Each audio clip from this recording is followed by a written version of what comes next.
You're listening to The Unsafe Bible with Pastor Ken Brown.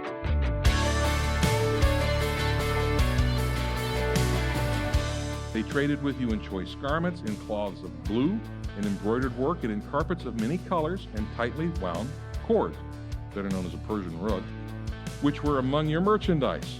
The ships of Tarshish were the carriers for your merchandise, and you were filled and were very glorious in the heart of the seas. By the way, all those items listed are luxury goods, and it's the same thing in Revelation 18. All the goods listed in Revelation 18 are luxury goods.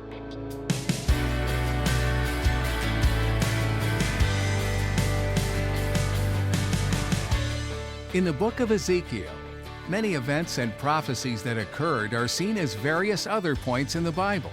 One correlation was the destruction of Tyre. Tyre was a nation that conspired against God's plans and ultimately saw their demise. The correlation was to the nation of Babylon in the Book of Revelation and its inevitable destruction. In today's message, Pastor Ken informs us that we are to take caution. These are not just warnings, but signs that we're coming closer to the return of Jesus Christ. Well, let's join Pastor Ken in the Book of Ezekiel chapter 27 as he continues his message on the good ship Tyre. By the way, this is the first place in the scriptures that Persia is mentioned. It's called Elam in other places in the scriptures, and we'll see in the book of Jeremiah that there's a prophecy against Elam, but here is the first time we see the country Persia. And when you see Persia, we think of Iran, the entire country. Persia is the northern portion that's in the hills. Elam is the section that's along the Gulf, the Persian Gulf, that's right across from the UAE and Kuwait and Saudi Arabia. So the skills of Put and Lud, those two peoples, the Libyans and the Turks, appear to be military skills, and they sold themselves as mercenaries to the highest bidder, and that's what they did. In Jeremiah 46, verses 8 and 9, it talks a little bit more about this. It says, Egypt rises like the Nile, even like the rivers whose waters surge about. And he has said, I will rise and cover that land. I will surely destroy the city and its inhabitants. Go up, you horses, and drive madly, you chariots, that the mighty men may march forward. Ethiopia and Put, there they are again, that handle the shield, and the Lydians, Lud, that bend the bow. So what you see again is that the folks in Libya, Put, are really good soldiers. They're mercenaries. And apparently the folks in Lydia or Lud are good archers, and they're being hired for those kinds of skills. Again, remember where these are located, because we see them again in Ezekiel 38 in the Gog-Magog war. So this way I won't be conjecturing a lot of strange things, saying, well, they're there. No, if they're in one place, they're always in that place. So there's consistency in the scripture. Arvad, we already saw, was somewhat local to the Tyre region. They're north in an island off the coast of Syria, so we already saw that. And then we see a term here used, Gammadim, and it may be another coastal city near Arvad. We're not real sure. It could also be a term in Aramaic that means shields. So we're not real positive what that means, but it's probably a coastal city. So as you can tell, especially with Lud/Lydia, sometimes it's a challenge to find out where these peoples actually lived, because there's two locations that we looked at the one location where Lud could be, and it's in Turkey, but it could also be west of Libya. Not real sure, but it could be either one. I personally think it's probably Turkey. In other words, I'm saying it's hard to be dogmatic about where these peoples are. We sit there and go, we think that's where it is, and if your best source is a guy by the name of Herodotus, who's been dead for 2,800 years, there's not a lot of the sources, but that's where we get a lot of this information from. Additional difficulties could actually arise with whatever version of the scriptures you use, believe it or not. There are in the King James version of the Bible, because they were using a text, but they didn't have some of the archaeological discoveries. They made a guess as to what a specific word would mean, and then we find archaeological discoveries that tell us, oh, it's this. Or we actually found, in this case, the Dead Sea Scrolls, and the Dead Sea Scrolls tell us clearly it's Lud. Oh, okay. So we don't have to guess. That's one of the beauty of some of the discoveries we have, and that's why sometimes you want to compare an older text like the King James to a newer text, because the newer text does take into effect some of the discoveries that just further prove that the scriptures are absolutely true. But when you translate, sometimes you don't know what some of the terms are and you guess. I usually got B's because I guessed right. But anyway, sometimes you guess, Again, talking about King James Version, there are sometimes textual problems like that. That just happen. It's not saying that the Bible is full of errors. It's not. It's just sometimes the translator has to use their best information available. When the King James Bible was translated, for example, nobody knew that the Hittites actually existed. They just said Hittites. And nobody believed that they existed until a gentleman in the 1850s went over there and said, let's dig here, and he found the Hittites. So we know they exist. We just found out this week, thanks to ISIS blowing up a mosque in Mosul, that one of the kings that's referenced in the scripture actually had his castle right there. They found it. It was underneath the mosque. What a deal. We're still finding stuff, even today. So there you go. Now, the shields, it says here, are hung on the wall from all of these various mercenaries, and it emphasizes the defense. Now, shields hanging on the wall could mean they're at peace, or it could mean they're for show, or we buy the best, like a military parade, like going to Russia on May Day. They bring all out their best equipment out so you can see it. It could be the same type of a thing. It's a pride thing, is what I'm saying. So the thrust of the phrase is that although Tyre had lots of mercenaries, they had these really nice walls that they were trusting in, rather than trusting in anything else. And remember, we already saw last week that God was promising them that those walls would not protect them. Now, as we discussed last week, any military power that wanted to take Tyre had a serious challenge ahead of them. They lived in two locations. They had a mainland location, then 600 meters offshore was the island they lived on. Babylon, who tried to take Tyre, besieged them for 13 years, but they didn't have a navy. So the Tyre Navy continued to sail and supply everything. They didn't starve them out. They couldn't starve them out. They kept supplying everything. And finally, they all moved to the island. The Babylonians came through, and they only took the mainland side of the island. Then a guy by the name of Alexander the Great came through, and he did exactly what chapter 26 says.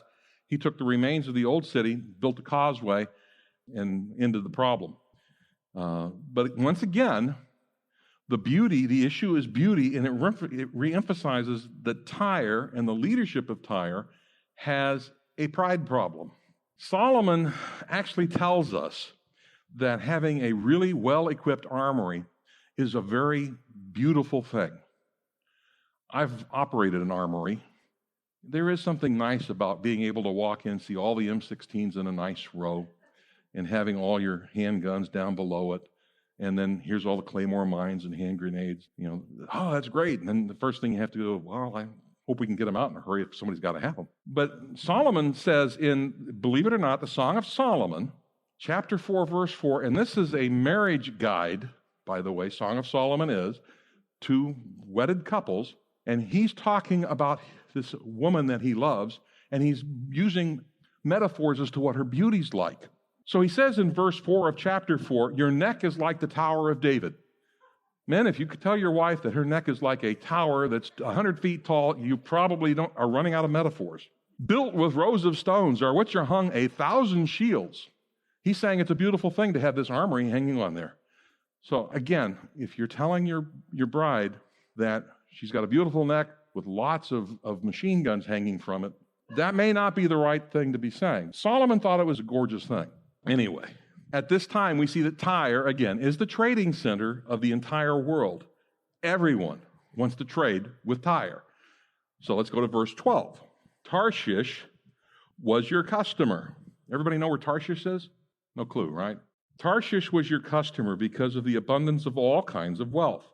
With silver, iron, tin, and lead, they paid for your wares.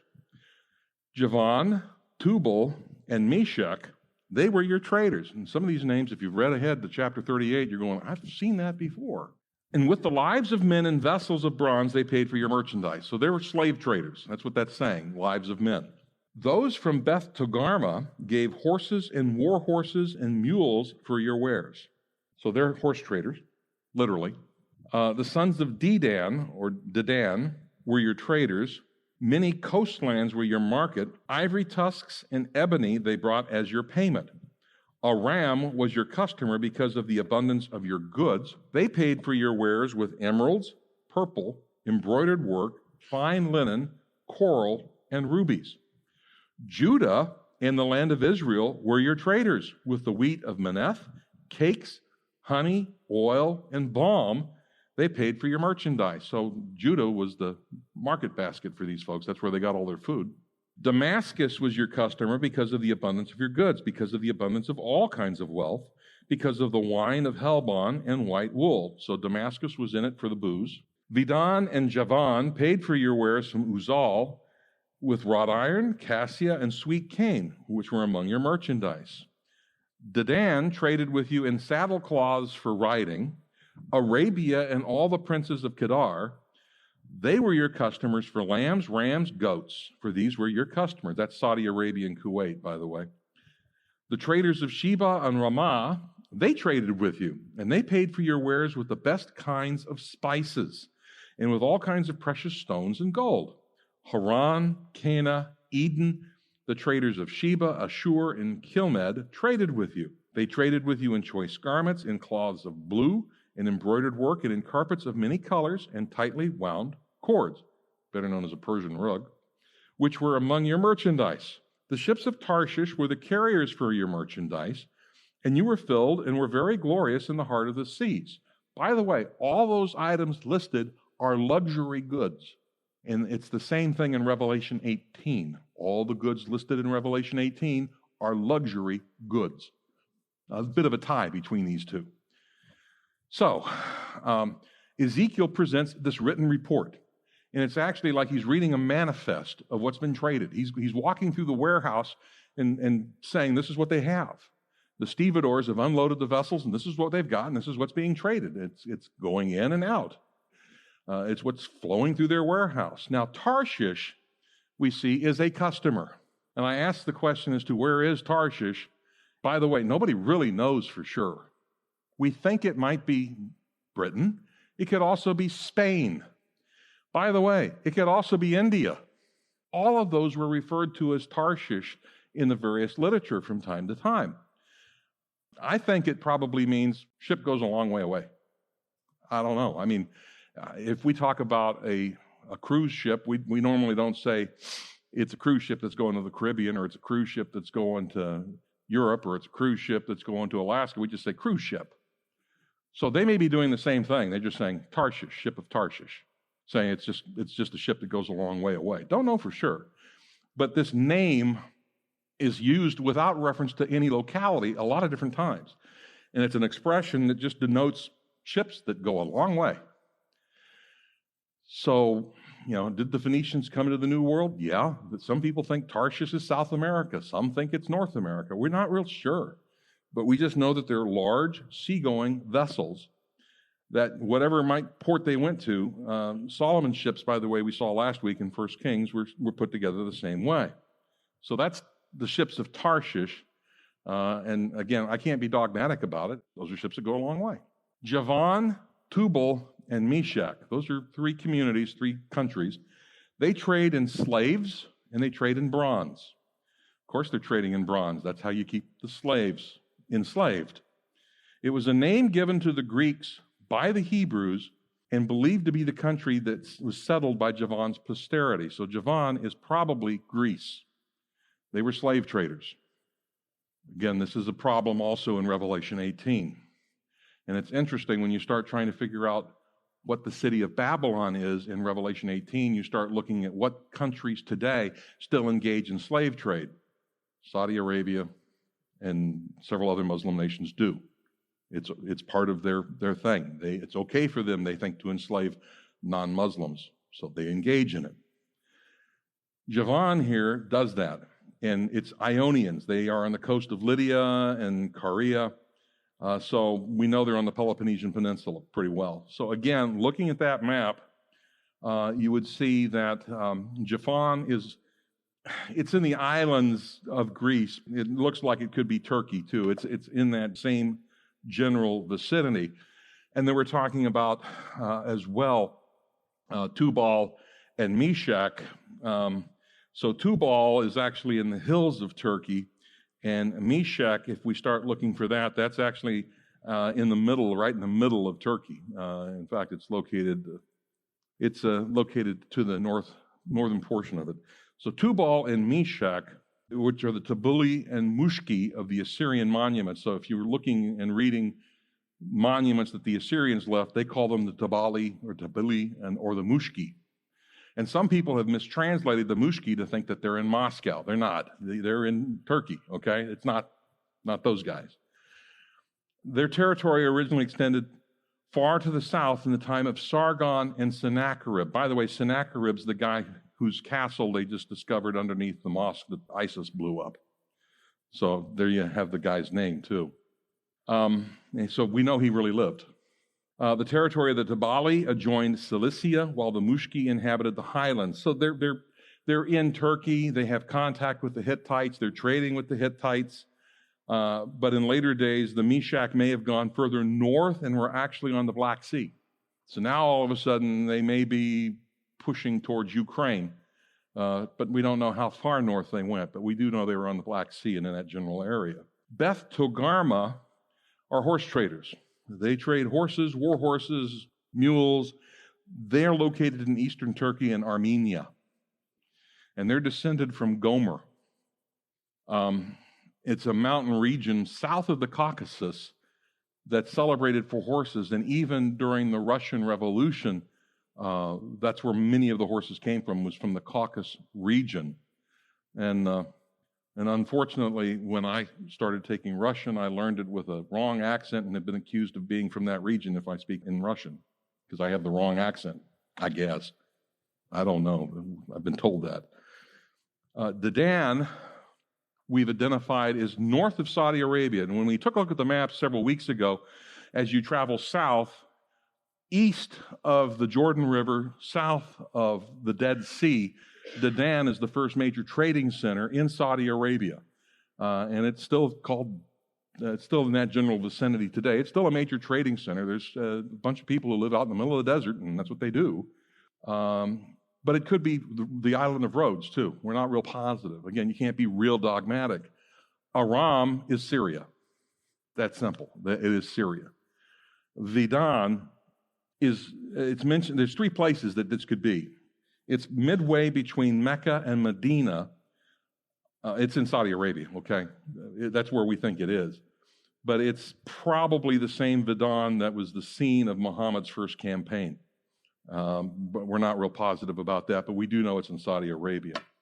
Sheba, well, and people who travel there, they exported goods from Uzal to Tyre. It was a port, and it may have been a port there at one time, but there was sand that filled up a lot of these ports, and they disappeared. Babylon was a port at one time, and if you were to see where it is on the map today compared to the Persian Gulf, you'd wonder, why would you go 40 miles inland to a port? It used to be on the Gulf. The sand gets deposited, and everything keeps moving around. So Dedan could have been a port. It's not anymore. Sheba and Ramah is probably Yemen. So you're moving even further south. That's the area, the Queen of Sheba, we're thinking Yemen. We're thinking that entire area. And the final grouping of cities that are listed here, which are the cities of Sheba, Ramah, Haran, Cana, Eden, Sheba, Ashur, Kilmed, different Sheba. There's a lot of towns named Sheba. They're actually to the north and the east of Tyre, along the Fertile Crescent. In other words, on the trail that these guys would travel. They wouldn't come across the desert. They'd follow where it was green or mountainous. And it's towards Assyria and the Euphrates River. So where do you want to know these places are today? It's pretty much wherever ISIS hangs out. That's where they're at. So you begin to see why some of these communities and these countries and these cities show up again in Ezekiel 38, and why there's some interest in what's going on is because there's still problem areas today. It hasn't changed a whole lot. But again, Tyre is an international trading capital. It would be the same as trying to describe all the countries that trade with New York. or going down to the port of Miami and trying to figure out where all the vessels of registry have come from over the course of the last 2 weeks, or going to the Panama Canal Zone and just keeping track of all the vessels going through. It'd be the same thing. You'd be seeing all these vessels from all over the world. So they're a trading capital, obviously. But the agenda that Ezekiel has here, that under the inspiration of the Holy Spirit, is to highlight the power and magnificence of Tyre and describe the geographical scope of their commercial ventures, but he also catalogs all the goods as well. And then again, most of them are luxury goods. There are a few common, like wheat, but most of it is a luxury good. Even Maneth wheat is a special kind of wheat that was a luxury item. It would be considered a luxury for folks to use. So the ship Tyre is filled to the brim with all of this luxury stuff, and they have political power because they have money, and everybody comes to them. Sounds again like certain trading communities that we have around the world today. The cities that have the power are the ones that have all these vessels passing through it. So this is why the prophet is involved with this. They have a pride problem. They have connections to the entire known world at this time, to include India, that we think, as well as South Africa, as well as the west coast of Africa. They've been going all over, including probably Spain and Britain, and some conjecture about South America. But there is another city that we see in the Bible that is also the focus of world trade, and it's in the book of Revelation, chapter 18. We'll get to that. We'll take a look at it, but I'm just trying to keep that in your mind, that this is not the only trading community that the scriptures have bad news for. There's another one in Revelation that there's bad news for as well. Verse 26 of chapter 27. Your rowers have brought you into great waters. See, so he's talking about those 50 rowers that's on every vessel, and they have these different shifts. The east wind. Now, that's not a good term to be using.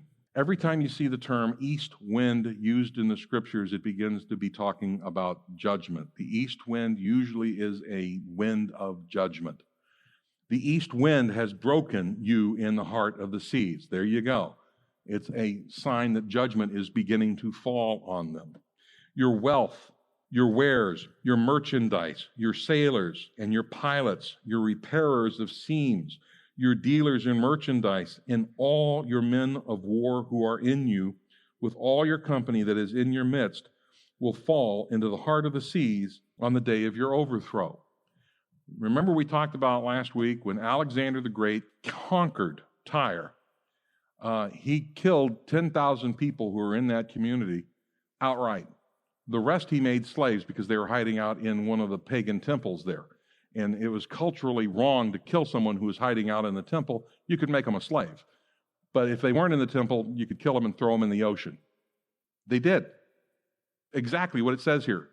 On the day of your overthrow, they'll be thrown into the sea. And they were. Will fall into the heart of the sea on the day of your overthrow. At the sound of the cry of your pilots, the pasture lands will shake. All who handle the oar, the sailors and all the pilots of the sea will come down from their ships. They will stand on the land, and they'll make their voice heard over you and will cry bitterly. Sailors are coming back to Tyre after being gone for 6 months, 8 months. They're gone. It's not there anymore. Alexander conquered them.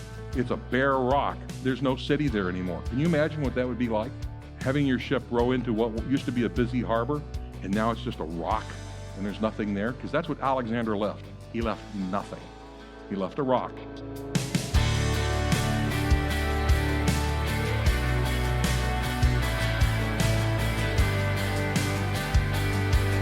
You've been listening to The Unsafe Bible. Pastor Ken has been teaching through the Book of Ezekiel. One of the major prophets, Ezekiel reminds us in many ways about the consequences of sin. Have you ever been on the receiving end of someone's sin and said something like, "They'll get theirs"? The Jews that we find Ezekiel living with are in the middle of getting theirs during what became a 70-year exile from their homeland, a place they described as their promised land. They had become so prideful and full of self-confidence that God had no choice but to remove the blessings they had received. Ezekiel served as the prophet that would speak to the exiled Jews and slowly walk them back to a life of faith. Do you know someone who needs to be brought back to their faith? Maybe it's you. And if you need help, please don't hesitate to contact us. There's a connection card on our website, theunsafebible.com, for your convenience. Once complete, someone will get in touch with you and answer any questions you have. If you're in the Jupiter, Florida area and would like to connect in person, you'll find directions on the Contact tab. Pastor Ken has more fascinating things to share from this book and others. You can find those messages on our Media tab at theunsafebible.com.